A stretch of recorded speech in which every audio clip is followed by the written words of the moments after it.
Hello and welcome to News Tonight. I am Rhoda Ngonzi, on sign language Elizabeth Nakakoni. Let's take a look at the top stories.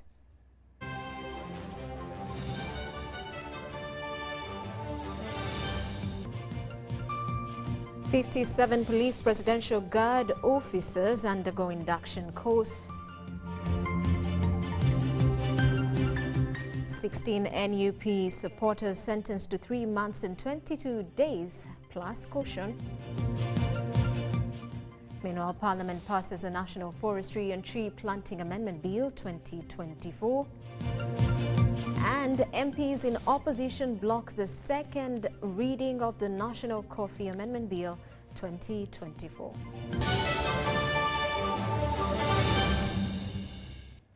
Hello once again.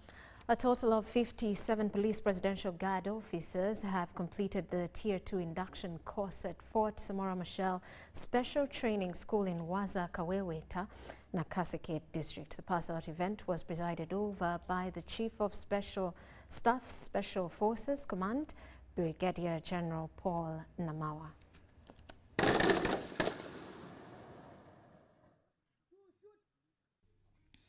"57 police presidential guard officers have completed the Tier 2 induction course at Fort Samora Machel Special Training School in Waza, Kaweweta, Nakaseke District.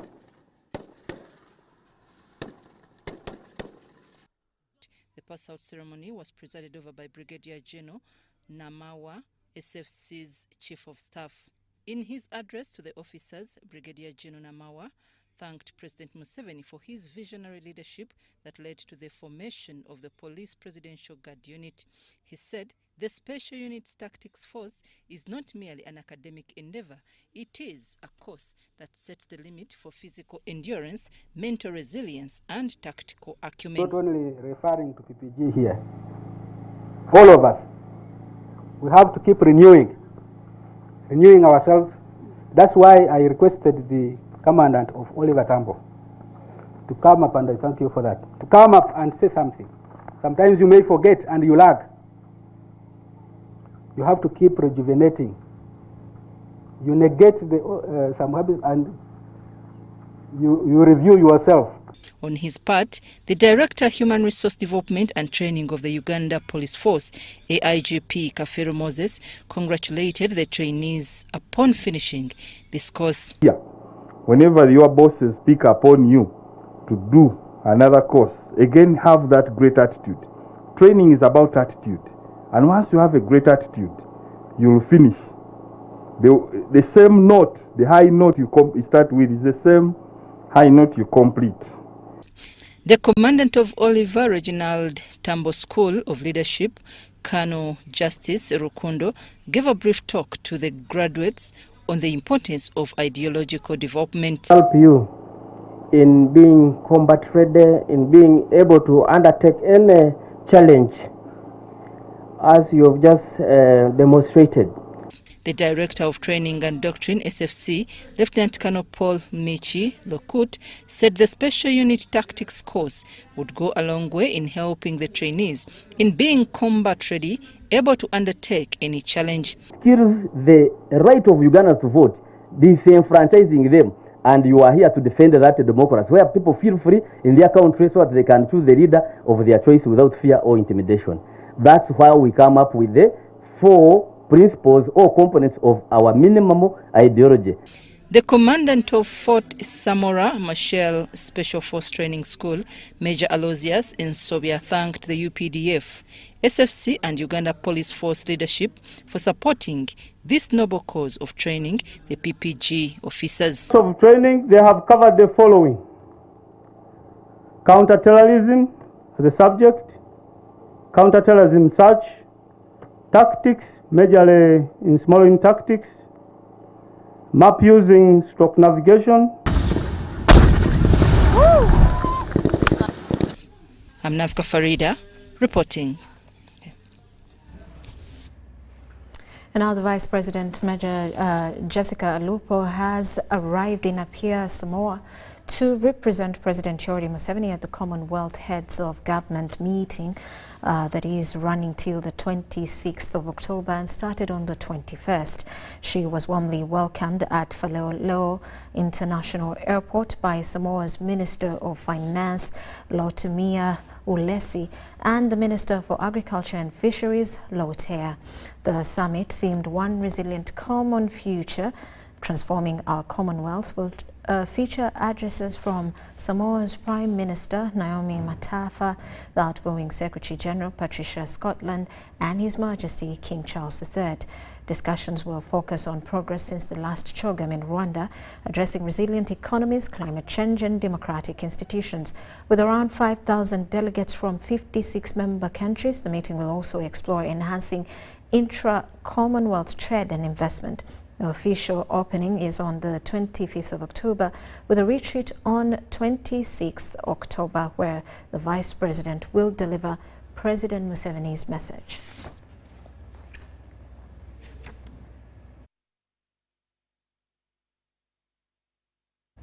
Meanwhile, the UPDF General Court Martial has sentenced 16 National Unity Platform NUP supporters to 5 years of imprisonment with a caution. However, in a ruling delivered by the court's chairperson, Brigadier General Robert Freeman Mugabe, on Wednesday, the court deducted the 3.5 years the convicts had already spent in custody, reducing their remaining sentence to 3 months and 22 days.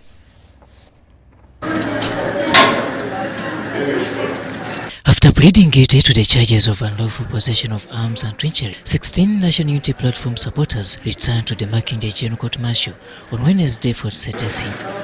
At exactly 12:30, the 7-member military bench, led by Chairman Brigadier General Robert Freeman Mugabe, convened for the day's much-anticipated ruling. Accused persons pleaded not guilty to the charges after 9 witnesses had testified the accused persons. In the 6-minute ruling, the court began by outlining the potential penalties that would have awaited the NUP supporters if they had not pleaded guilty. The sentence for the offense of treachery is death. 2, the maximum sentence of unlawful possession of ammunition is 10 years imprisonment. These penalties would have been severe, but given the convicts' decision to plead guilty, we are reconsidering the sentences. The ruling partly reads: Council prayed for a custodial sentence so that the convicts can be properly rehabilitated. Despite the possible outcomes, the 16 continue to request leniency in their sentencing. In mitigation, Captain Simon Nsubuga, counsel for the convicts, submitted that they are merciful, first-time offenders, and have no other pending charges against them. Ultimately, the court granted the convicts a lighter sentence, leaving them with 3 months and 22 days in custody, along with a caution on both charges. 7, that a sentence of 5 years imprisonment is appropriate on count 1 of treachery for each convict. 8, that a sentence of 4 years imprisonment is appropriate. Each of you is sentenced to a caution. You have a right of appeal within 14 days if you are not satisfied with the decision of this court. The ruling prompted further appeals from the convicts to the President and the Chief of Defence Forces, seeking a full pardon. Obusibe bwe tukoze bungi tekyalisaanye kuddayo mu kkomera ebbanga batusibye ddene. Tusaba omukulembeze w'eggwanga tulaajana tuboneredde ennaku gye tulabidde mu kkomera nnene. Tusaba minisita w'abaana n'abavubuka balamu balugahala. Tukubira omulanga eri CDF w'eggwanga General Muhoozi Kayine Lugaba abeeyo atusaasire tusonyiibwe tuboneredde. The process is evidence of how state institutions have been co-opted as an extension of the political machinery of the ruling party. So the General Court Martial sentenced them to 3 months and a few days, but still these young people feel they want to be forgiven and they are willing to go for patriotism course so that they don't repeat the same mistakes they committed. So my appeal to His Excellency, in the letter I wrote to him, I've requested him, Sir, Your Excellency, these young people are your grandchildren as well. They were misled and misguided by the National Unity Platform leaders. They have asked for mercy as per the letter attached. According to the Youth and Children Affairs Minister Barambur Guhara, other NUP supporters still have the opportunity to follow the example of those who pleaded guilty. So National Unity Platform and all the other political parties, stop misusing, stop misguiding, stop harassing, stop lying to these, indoctrinating these young children that they are going to incense Rubize. Meanwhile, 9 other members who declined to plead guilty will return to the same court on November 27th, 2024. Earlier, the same court remanded 2 UPDF soldiers facing charges of desertion and will be hearing their sentence on November 6, 2024. Robert Onyango, UBC News. And the atmosphere in Chigowa village located in Nansana municipality, Wakiso district, remains tense and somber following yesterday's tragic incident where a fuel tanker overturned and caught fire. The disaster resulted in multiple fatalities and injuries, prompting immediate response from local health centers to assist the affected individuals. A heavy security presence continues in the area, with officials from Nansana in Wakiso conducting site visits to reassure residents. Charles Luanga, the Nansana RCC, emphasized the importance of maintaining safety, particularly in managing traffic around the affected zone.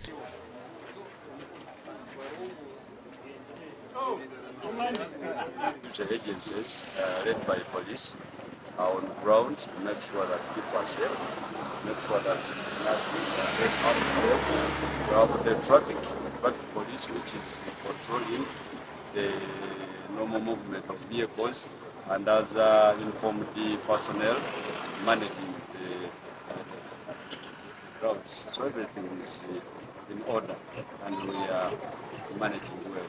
Umeme officials are working diligently to ensure that electricity-related hazards do not exacerbate the situation, aiming to prevent further power outages in the area. Many survivors, including the landlord of the affected properties, are mourning the loss of their belongings and loved ones. They are appealing to the government and the president for assistance in their time of need.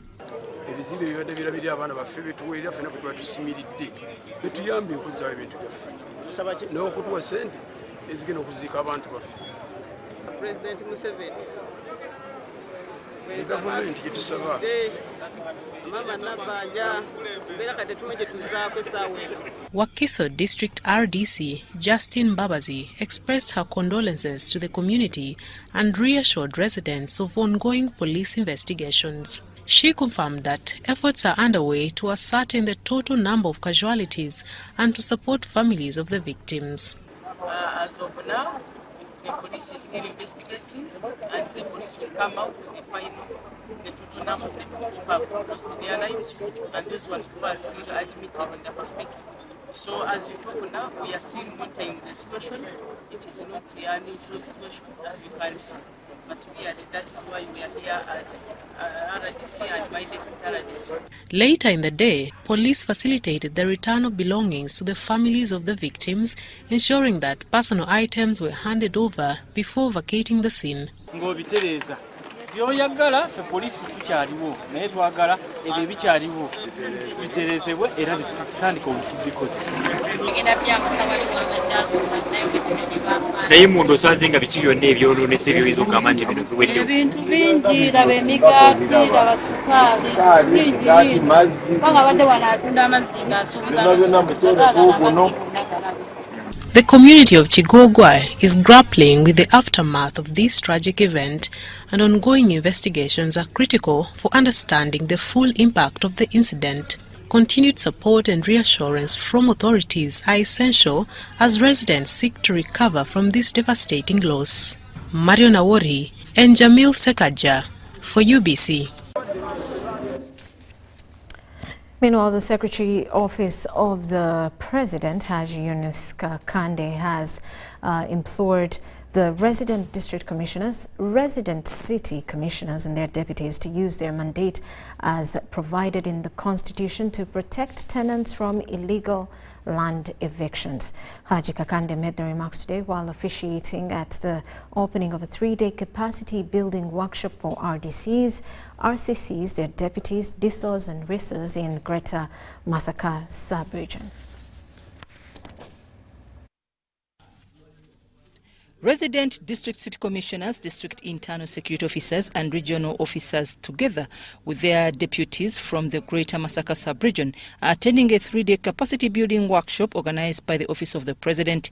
During the opening, Haji Kakande, the Secretary Office of the President, appealed to the commissioners to use the law to deal with government officials who connive with the landlords to frustrate bona fide occupants.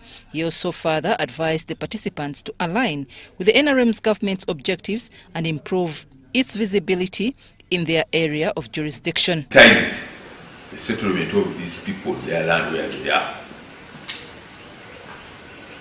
Let government think or otherwise. If government will get money somewhere in future, they can compensate them. But not everything. That one, government will decide in the future if they have money, that let's put their land fund and you compensate all these landlords who have people who have settled on their land, but not throughout people. The Director of Manifesto Implementation Unit, Office of the President, Willis Bashasha, informed the commissioners that they have an important role of overseeing the effective implementation of all manifesto commitments under their areas of jurisdiction. Being with them in this engagement is to also bring them information on the status of the area of manifesto, the status of the implementation, but also to share with them and be part of validation on how far the data we have is relating what is on the ground. So through this we are able to engage and validate the status of the data that is available. But for them it is their incumbent upon them to make sure that these interventions or intentions that were put in the manifesto, because now they are part and parcel of service delivery, are delivered on. The head of the RDC Secretariat, Major Martha Asimwe, informed the meeting that the capacity building workshop aims to remind the commissioners and DISOs about their mandates of supervision, monitoring and effective representation of the central government and His Excellency the President of the Republic of Uganda.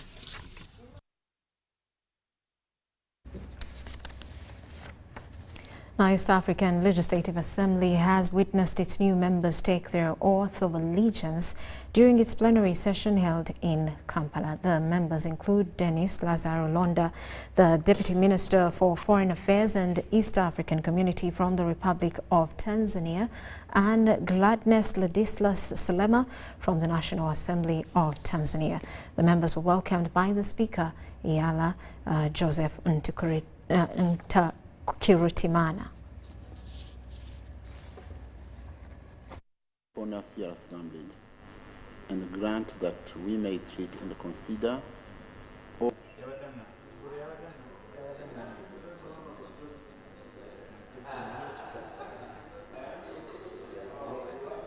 I, Gladness Ladislav Salema, do swear, affirm that I'll give true and faithful service to this assembly, and that I'll be faithful and bear true allegiance to the East African community, and will preserve, protect, and defend the treaty for the establishment of the East African community is by law established. So help me God.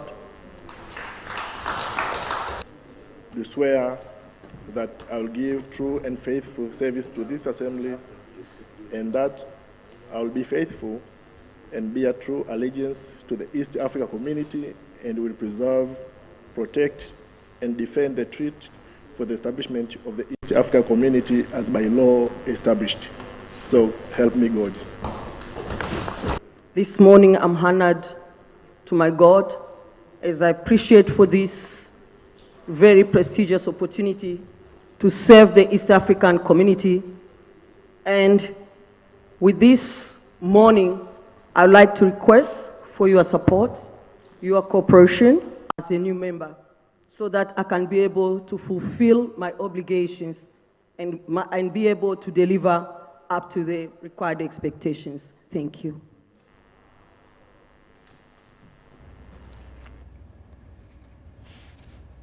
And Parliament has passed a bill to mainstream the functions of the National Forestry Authority into the Ministry of Water and Environment.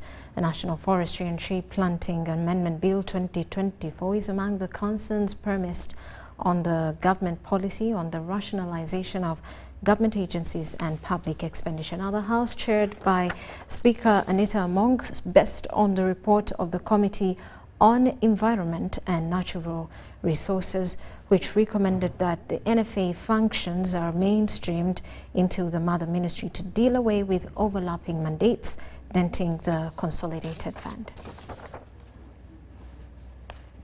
Parliament have voted to amend the National Forestry and Tree Planting Act to mainstream the functions of the National Forestry Authority into the ministry responsible for the environment. The session, chaired by Speaker Anita Among, passed the National Forestry and Tree Planting Amendment Bill 2024 after considering the findings of the Parliamentary Committee on Environment and Natural Resources led by Soroti City East MP Herbert Ariko. The committee has noted that mainstreaming NFA into the ministry will reduce on government expenditure by Ugandan shillings 22.1 billion in the financial year 2024-25 and Ugandan shillings 26.4 billion in the financial year 2025-26. The committee informed the House of overlapping mandates in the Ministry of Water and Environment, charged with managing and overseeing forest sector in Uganda. The committee has further noted that the Ministry for Water and Environment has the requisite structure. Despite commending the works of the National Forestry Authority, the MPs found no danger in mainstreaming the functions of the authority into the Mother Ministry. Leave alone to say that it also will help government address the issue of disparity in the salary structures which had demoralized other staff from the ministry. The House was also informed of the illegal parcelling and titling of NFA land, as some MPs threatened to name and shame top officials accused of grabbing NFA land. It is very difficult to withdraw such a statement because when they bring a list of members who have changed forest land to freehold land, names are going to be put here. The allegations furthered the debate. I have a court case involving this entity. We are about to go and rationalize. And the import of that is that there will be a breach of our sub judice rule. Nevertheless, the committee asserted that about 120 illegal land titles created in forest reserves were cancelled in 2019, and the process to cancel over 609 illegal titles in central forest reserves is ongoing. Even if you took an helicopter drive or an airplane drive or a drone and you put it over Uganda today, and you are able to see the deforestation that has been done on the watch of NFA. The MPs recommend that government absorbs some of the competent staffs who will be affected by the mainstream process into the Ministry of Water and Environment. Daniel Mugoya, Gloria Gutabinji, UBC News. And with that, we take a quick break. When we return, more details.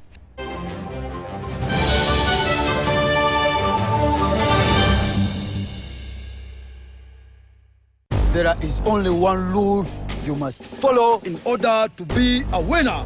Number 1, defeat the undefeatable. You, step forward. I want you to box the air until it falls down.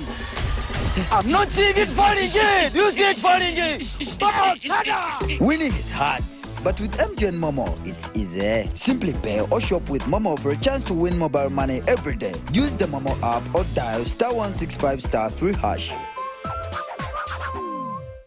Billions is easy, no.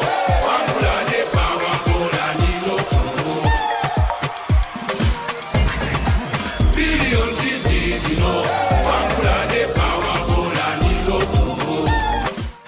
Lunga, lunga, lunga, lunga. It's true what people say, that when I wash and you wash your hands with soap, we'll have less infections as Ugandans.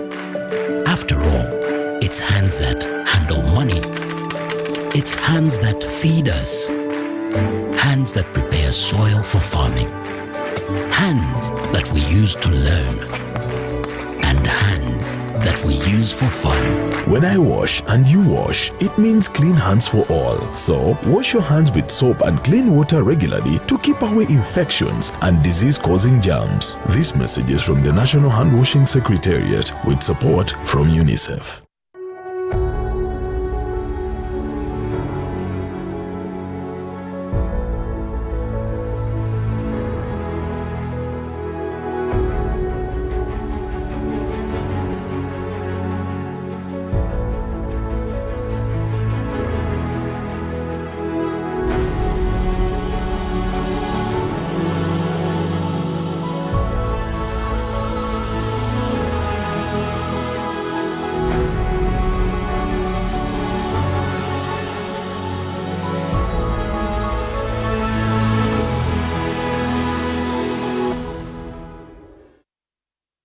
The Ministry of Health informs the general public that there are some cases of Mpox detected in Uganda.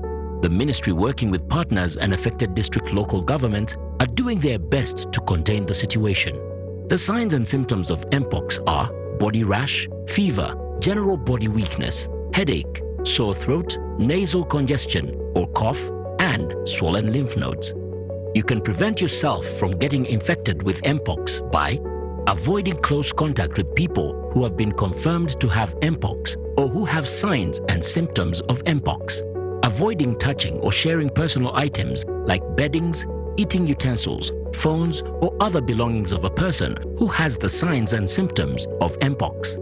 Avoiding contact, including eating, with all wild animals, alive or dead, especially those known to carry the virus, such as rodents and monkeys, and those that appear sick or have been found dead. Getting vaccinated if you're among those who have been identified to be at high risk of Mpox infection. Mpox is treatable and usually goes away after 2 to 4 weeks. However, it can be severe, causing even death, especially among children, pregnant women, and those with other health conditions. For more information and support, contact your nearest health worker. Call the Ministry of Health's toll-free line on 0800 100 066 or send a free SMS to YouReport on 8500.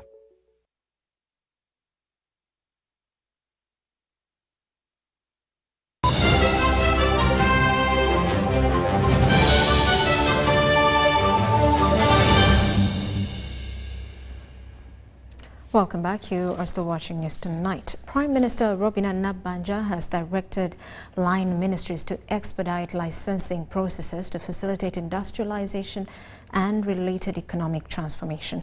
Prime Minister, while engaging with the Association of National Regulators of Uganda, castigated some regulatory bodies for being so bureaucratic, which delays investment and industrialization.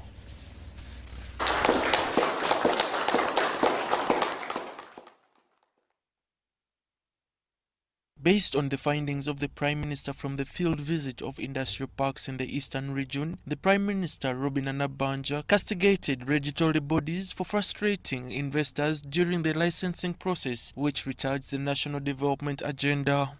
And make sure that you come up with a way of assisting those people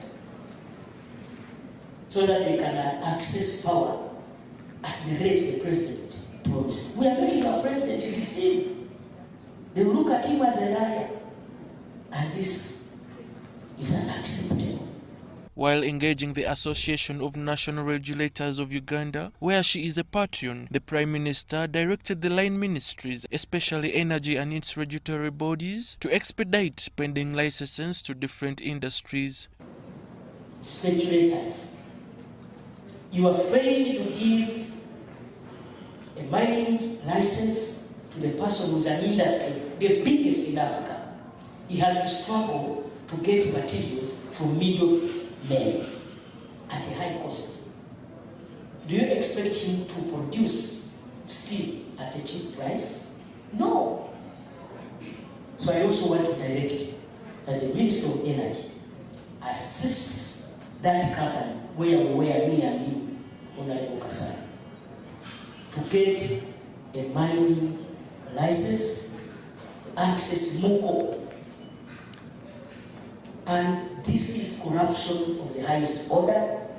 People must be nationalists. The National Regulatory Association of Uganda is a platform where the national regulators interact on the procession of Uganda's regulatory landscape. The Prime Minister, who is the leader of government business, is the patron of the association with intention of direct supervision of government development programs towards achieving the national development plans. The National Association of Regulators is poised to provide a platform where the regulatory bodies can collaborate, understand each other, leverage each other's strength, synergize efforts to support Uganda's strategic objectives. The diverse mandate of the different government bodies warrant collaboration and the interoperability mode of operation without leaving some entities behind in the fourth industrial revolution of the technological regulatory regime. Transparency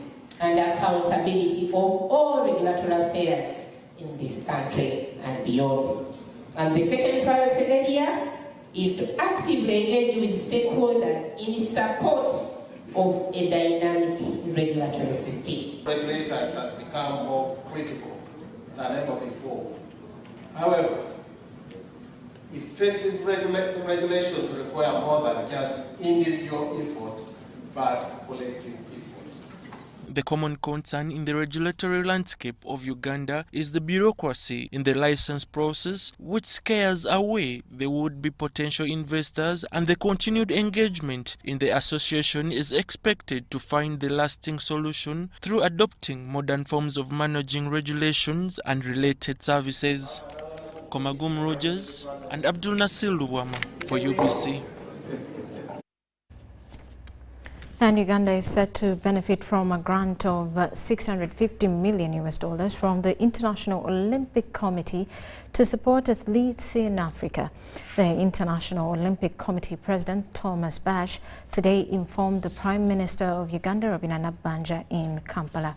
Bach is in Uganda for a 3-day visit, and Uganda is among the 5 African countries he chose to tour. This morning, the Prime Minister of Uganda, Rhoda Ngonzi, received the President of the International Olympic Committee, Thomas Bach, in her office in Kampala, with the United Nations High Commissioner for Refugees, Filippo Grandi.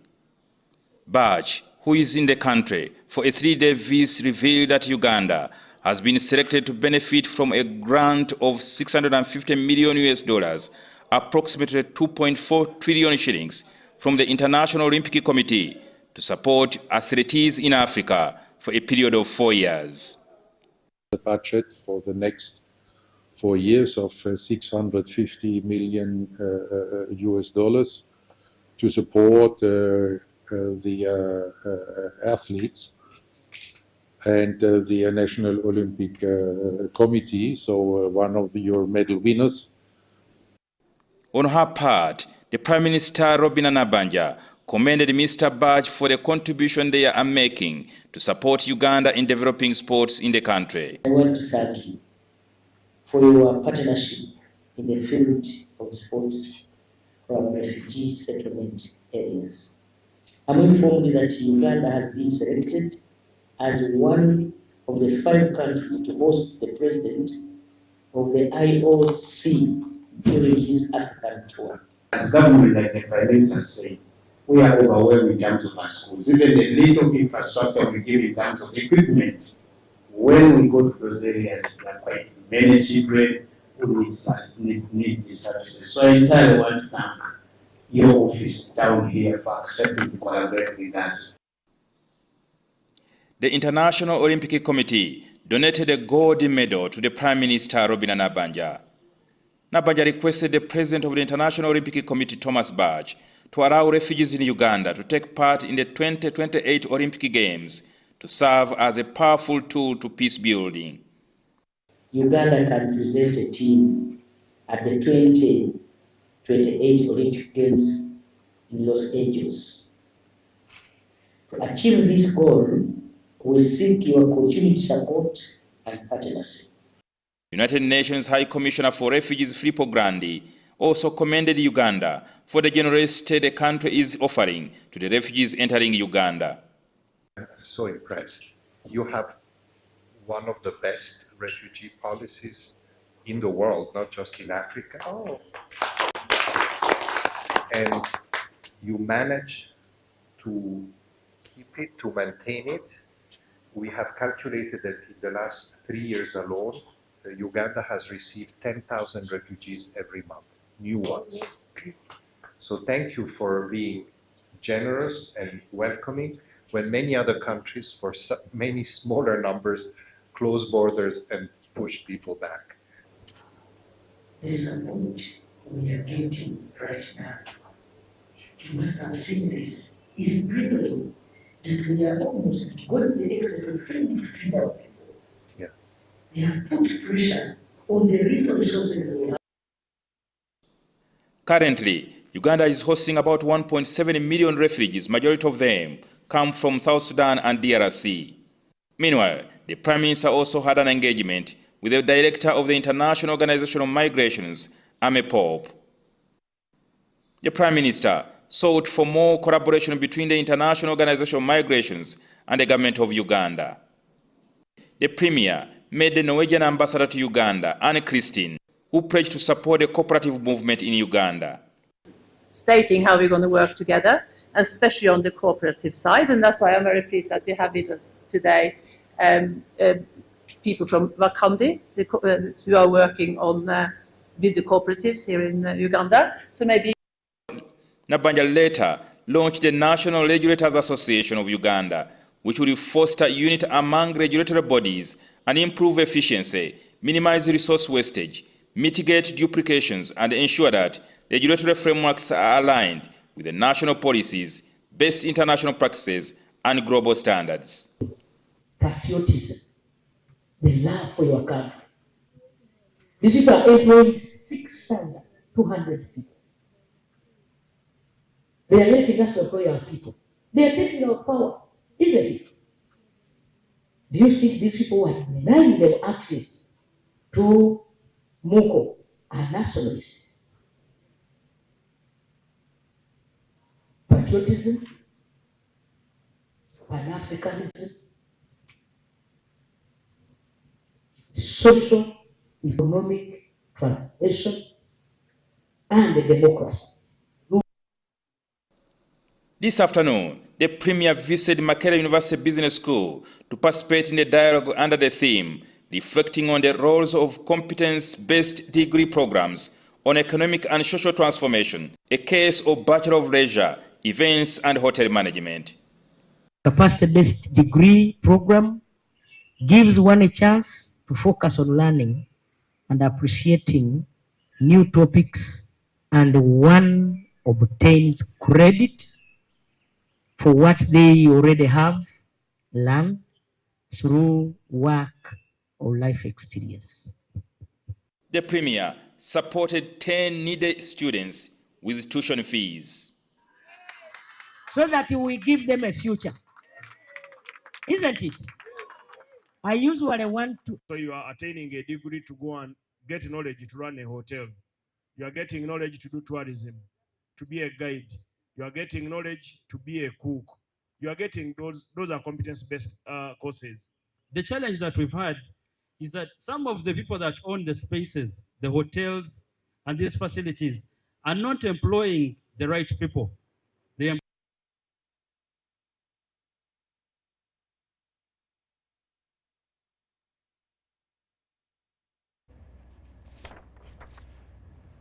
Meanwhile, President Yoweri Museveni has extended his heartfelt condolences to affected families in the tragic fuel truck accident that occurred yesterday in Chigogwa, Wakiso. The accident claimed 15 lives and left 24 others severely injured.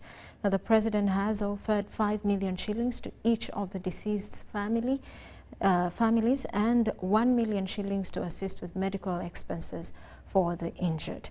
Ministers Godfrey Kabyanga and Mama Sebugwawo expressed their sorrow and reminded the public of the dangers associated with fuel.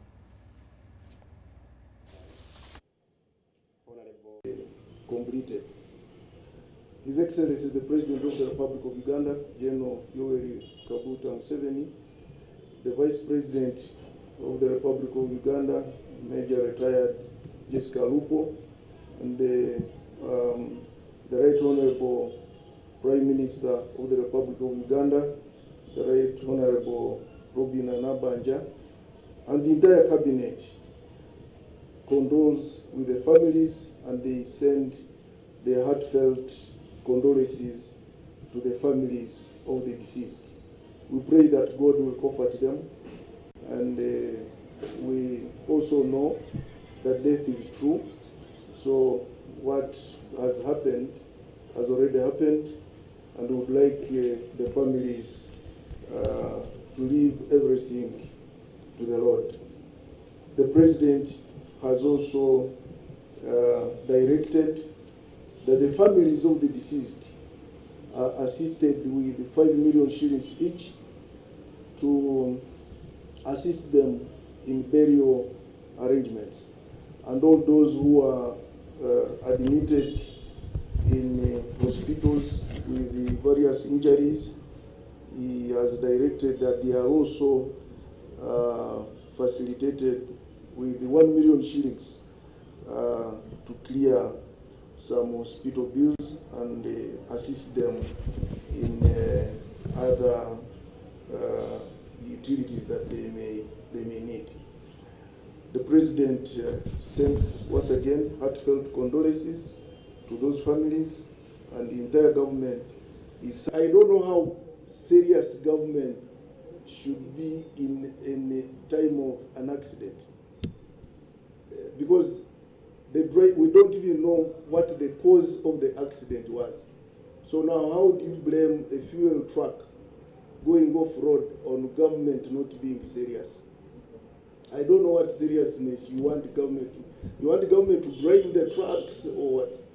Because this was an accident. Police has not yet established why the cause of the accident. And you're already blaming government for not being what? Serious.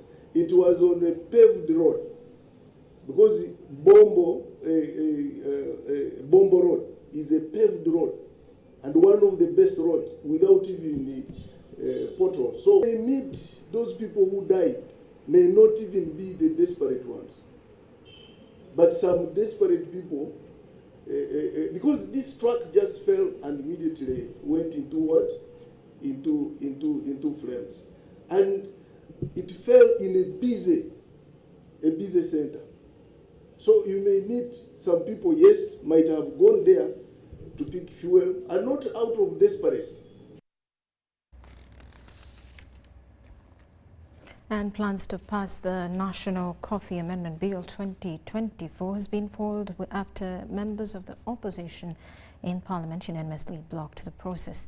The bill is to give effect to government process of rationalization and allow the Uganda Coffee Development Authority a 3-year transition period to enable Ministry of Agriculture build capacity to execute the mandate that is under UCDA.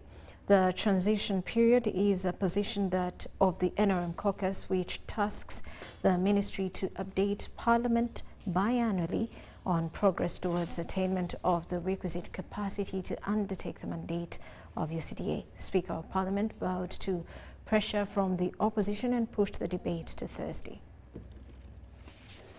If you feel you cannot be quiet when somebody is speaking, if you're not tolerant enough, the doors are open. By the rules of the House, when the Speaker is speaking, the members have to remain seated. Once it comes and it's apparent on the face of it, Madam Speaker, that you are not giving both sides an equal hearing, then it is only proper that I invite you to consider these options. But the situation was contrary during the stage to have the second reading of the National Coffee Amendment Bill 2024. You wanted to debate. Honorable Speaker, you had wanted to know the 40 Honorable members. I can mention Honorable members, one by one by name. Honorable members, listen. This followed a disagreement over plans by government to rationalize the Uganda Coffee Development Authority. I now sympathize with people who will be reading the Hansard of Parliament. They are going to ask simple questions. Was this the same Parliament? Which kind of Parliament is this one? That you take a decision today and tomorrow you come and fall on each other. Government wants to have a 3-year transition period for the Uganda Coffee Development Authority to enable the Ministry of Agriculture, Animal Industries and Fisheries build capacity to execute the mandate that is under UCDA. During the transition period, the Ministry of Agriculture updates Parliament biannually on progress towards attainment of the requisite capacity to undertake the mandate of UCDA. This House here is ready to debate the reports. Is ready to debate the reports. That opportunity is not being accorded because in your guidance there is supposed to be suspension of rules. As we speak now, it seems we are now delving into the debate. But the majority report has faced a huge criticism from the members of the opposition. But we are cognizant of the fact that when you now hand over this to the ministry, it will become a lot more problematic. Government will have a direct grip and they will do whatever it is that they want. Nothing. The Speaker of Parliament, Anita Among, was forced to postpone the debate to Thursday. We shall start with the first thing tomorrow. Daniel Mugoya, Gloria Gwitabinji, UBC News. Honorable members. Meanwhile, the Ministry of ICT and National Guidance encourages all ICT stakeholders to actively engage, share expertise and collaborate on initiatives that will drive digital transformation across all sectors. This call was made by the State Minister for ICT and National Guidance, Godfrey Kabyanga, at the opening of the 2-day inaugural ICT National Summit held in Kampala. The Information Communications Technology Association of Uganda has organized the inaugural National ICT Summit to reflect on the immense potential that digital technologies hold in transforming our economy, improving service delivery, and enhancing the quality of life for all Ugandans. In his opening remarks, Minister Kabyanga advised policymakers, innovators, and academia to unite in support of Uganda's digital agenda and achieve the goals set out in the Digital Transformation Roadmap for Uganda 2023 to 2027. The government of Uganda, through the Ministry of ICT and National Guidance, is steadfast in its commitment to creating an enabling environment that supports digital innovation, promotes digital inclusion, and also assures cyber security. Regarding the current use of artificial intelligence, the minister urged the public to harness it for development purposes only, stressing the need for the government to formulate regulatory policies to prevent harmful applications. There is the good side of it, but it can also be used for the bad side. So I think what we need now is to live to that reality, and as government to assure the regulatory framework is very tight, that someone shouldn't use artificial intelligence to malign people, to cheat people, or to do something wrong. Board Chairperson Elizabeth Ntege stated that Uganda has made strides in digital transformation, with at least 30 million people using mobile internet services. However, she noted that high taxes on internet access remain a significant challenge in Uganda. We still have a challenge of internet penetration in Uganda, which remains relatively low at just about 25% compared to other African nations. We still have challenges with retrogressive taxes on social media. Resilient digital economy that is inclusive, sustainable, and capable of meeting future challenges. Mario Nawori and Andrew Sebira for UBC. And a report on the sustainable energy transition in the Great Lakes region has revealed the member states have significant potential to harness and utilize their resources for development.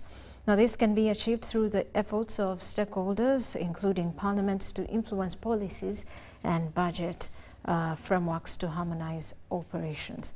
The report was presented to the Committee on Economic Development, Regional Integration and Natural Resources of the Forum of Parliaments of Member States of the International Conference on the Great Lakes Region. The Forum of Parliaments of Member States of the International Conference on the Great Lakes Region is meeting in Kampala to discuss policies aimed at driving development in the region. Key on the agenda is a discussion of the challenges and opportunities in the sustainable energy transition. And therefore, there's a balance between this transition into renewable energy, as well as making sure that the member parliaments that have just made discoveries in the fossil natural resources and those that are already exploiting it may continue to do so for the benefit of development and the population. That's why we thought it was important to visit also the oil infrastructures, so that when we are discussing, we can look for ways of how to balance the two. The statutory meeting, comprising members of the Committee on Economic Development, Regional Integration and Natural Resources, is chaired by Honorable James Kaberuka, the Vice Chairperson. As we pursue the exportation of crude oil, we should synchronize the aspect of refinery and having petrochemical industries. That's when, as a region, we can benefit. The stability of your people, especially politicians, at this stage is very vital. We have seen in Nigeria, oil is money. Oil is like cocaine, my friend, but you can see it. Keeping the infrastructures, of course, it's 4 meters below the ground, but when someone is intending to bad things, he can do. But the government, if they are going to tell people to keep this infrastructure, tell them it's for the benefit of them, the benefit of the region. Research on the sustainable energy transition in the Great Lakes region reveals that it has abundant renewable resources and strategic mineral resources critical to the region's development. To ensure affordable, reliable, sustainable and modern energy for all. Access to energy is vital, and that goal has been taken up in the African Union 2063, also reflected in Nairobi Declaration, which was made last year, which emphasizes the need for climate positive growth, green industrialization, and the need for renewable energy as essential to addressing Africa's, and in this case, the Great Lake region's, energy poverty and supporting economic growth. The report also highlighted how climate change is disproportionately affecting Africa, impacting water availability, crop yields, and energy production. Food insecurity is another issue that comes up, and agricultural disruption, as we've said, prolonged dry spells and unseasonable rains, reduced crop yields, destabilizing food production and leading to increased malnutrition. Angola has experienced, as we all do at some point. Challenges such as limited infrastructure and grid connectivity, reliance on biomass, the cost of development and policy, and regulatory hurdles need to be addressed. The report emphasizes the critical role of parliaments in advocacy, political will, and streamlining budgeting for sustainable development. You can call or refuse and reject and otherwise interrogate what is put before you. That is a power I believe is not often used. It also stresses the importance of strengthening policies and regulatory frameworks, promoting regional cooperation and investing in infrastructure and grid mobilization to facilitate the energy transition. Ivan Kahwa, BBC News.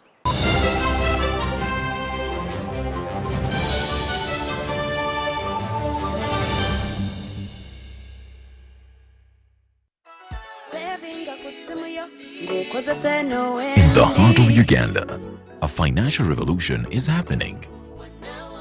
We were once left out, saving the old-fashioned way.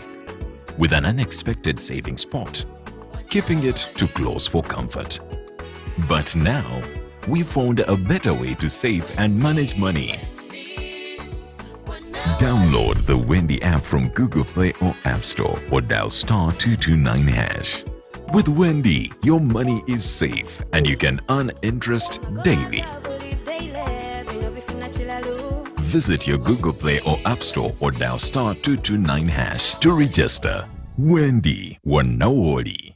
We ought to remind the public that we are pleased to invite graduates and the general public to the 26th graduation ceremony of Nkumba University, scheduled for Saturday 26th October 2024, starting at 7 a.m. This year's graduation will be celebrated under the theme 30 Years of Transforming Dreams into Knowledge and Skills. Join us as we celebrate the academic achievements of our graduates, marking 30 years of tailoring dreams into degrees. Nkumba University, I owe you.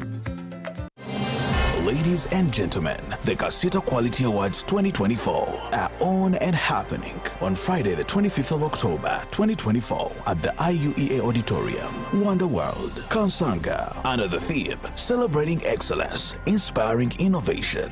Join us as we bring together the business community from every sector as we award them for the job well done. For more information, call 0772-590-122 or 0773-153-898 and 0781-039-451, or find us in Kampala, Uganda Market Street, Royal Complex Building, Floor 3, Suite 1. Sponsored by Deposit Protection Fund, Gentex, Tembo, Insurance Regulatory Authority, IUEA, BBS, Movit, Shria Pads, Pride Microfinance, and Jubilee Alliance.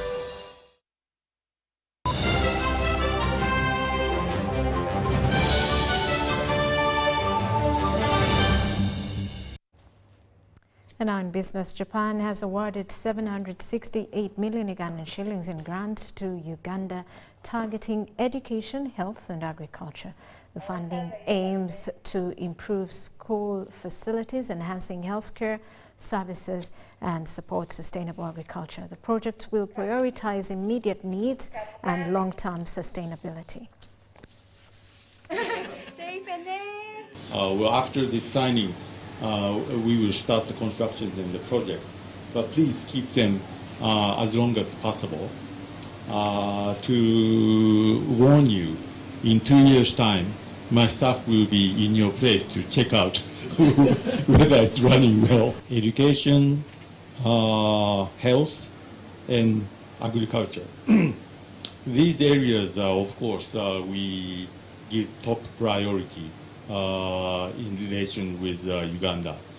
This scheme is directly done by the embassy. Most of the project is done and carried out by JICA, International Cooperation Organization, maybe you are familiar with. And also some of them are carried out by NGOs. Population projection of 2024 estimates the population of Kapalibyong sub-county at 18,100 people as per now. Initially, maternity and inpatient admissions in St. Francis Achiumet Health Center 3 were in the same general ward, but due to lack of privacy and fear of cross-infection, the general ward was partitioned to create a postnatal unit with 5 beds improvised.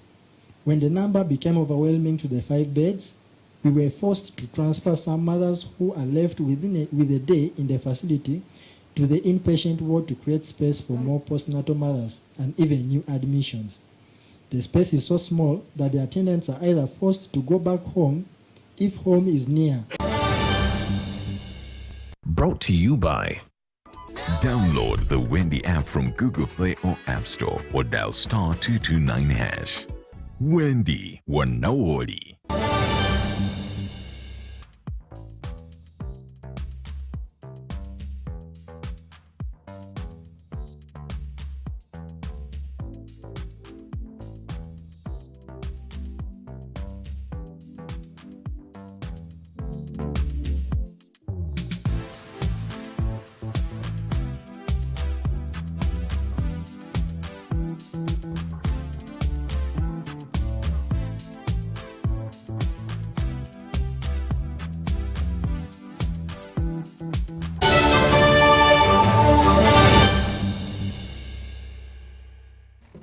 Now, Sports President Yoweri Museveni has applauded the International Olympic Committee for its involvement in Uganda that will in the near future realize a Uganda Olympic Committee office, an Olympic-sized swimming pool for which he has promised land. This was during a meeting with the visiting International Olympic Committee President, that's Thomas Bach, who he lauded for the involvement of refugees in the Olympic movement. Let us take a look. The visiting International Olympic Committee President Thomas Bach has completed his tour of duty in Uganda with a visit to State House where he met President Yoweri Museveni and the First Lady, Janet Museveni. The International Olympic Committee President Thomas Bach promised to boost Uganda with access to funds through the Association of National Olympic Committees of Africa to build a National Olympic Committee office that will also house an Olympic-sized swimming pool. We could hear about the great support the President is offering to sport and to the Ugandan Olympic Committee, also committing to provide land for a new headquarter of UOC, which then can be constructed and financed with the assistance of the IOC and of, in particular, the Association of the National Olympic Committees of Africa. And there were also allusions being made to further support of other sports infrastructures with regard to swimming stadium and stadium. President Yoweri Museveni welcomed the gesture and promised to liaise with the First Lady as Minister of Education and Sports to provide land for this mega project. So I thank you for supporting our Olympic team. I will support Mama here to solve the issue of the land. We must get a solution. You hear that they are saying that the funding will expire by December. So that's what he said. So I'm very happy to support the ministry to solve that problem. During the interaction, President Museveni also learned of the International Olympic Committee's involvement with refugees through the Olympic Refugee Foundation, a project that he lauded. But I'm very much interested in how now you have linked sports with the refugees. This is quite innovative. Not heard about it, but for sure it would help the refugees to even get escape channels, because you may find the children in the refugee camp, if they know there's that possibility, it can stimulate them to excel. The First Lady and Minister of Education and Sports, Janet Museveni, says the visit of the President of the International Olympic Committee is testimony for the strides Uganda has made. We believe this is shows its assessment to show the progress of our nation that it has made advancing sports development and promoting the Olympic movement. The meeting was attended by high-level delegations from the sports fraternity and United Nations High Commission for Refugees. Thomas Bach is the third International Olympic Committee president to visit Uganda and departs tomorrow after an African tour that has seen him visit Senegal, South Africa, Lesotho, Uganda, with Kenya his next stop. Well, and that does it for News Tonight. Thank you for sticking with us throughout the hour. I am Rhoda Ngonzi. Do stick around.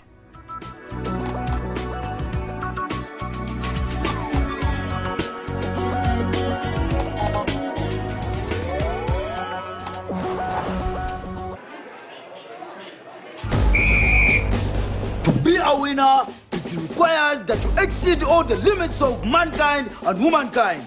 But when you play with MTN Momo, winning is easy. Simply get your phone and use the Momo app or dial *165*3#, enter merchant code, enter amount, enter your Momo PIN and pay. Congratulations! Your stomach is full and now you stand a chance to win mobile money with MTN Momo. At Uganda Development Bank, we are committed to empowering communities by supporting projects that unlock excellent economic benefits for Ugandans through job creation, tax contribution, output value, and foreign exchange. We seek partnerships with projects that drive economic development in Uganda. Faith Care was started in 2012 with our few savings, with a capacity of 1,000 birds, and now we have a capacity of 10,000 birds. As it is called mixed farm, Faith Care deals in zero grazing cows, and we grow seasonal crops, not even forgetting coffee. But the main project or enterprise is